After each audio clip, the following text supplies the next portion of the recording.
Welcome to Penrose Learning, where we make understanding easy. You begin by confirming you have a recent backup, so you can restore settings if needed. Once done, open Settings and go straight to General, then VPN and Device Management to find the iOS 26 beta profile. Tap to remove the profile and authenticate with your passcode. This tells your device to stop enrolling in beta updates. Make sure Wi-Fi is active and the phone has enough charge or is plugged in before proceeding to system updates. After removing the profile, restart your iPhone to clear cached enrollment settings.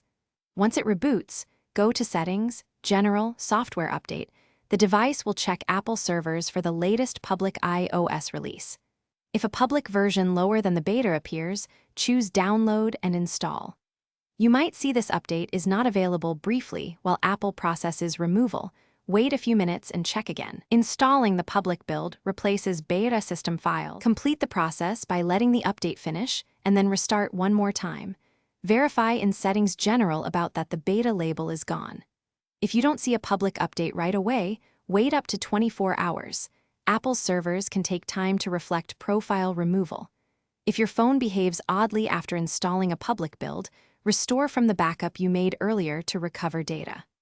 Finally, if updates remain unavailable after a day, contact Apple support for account and server checks.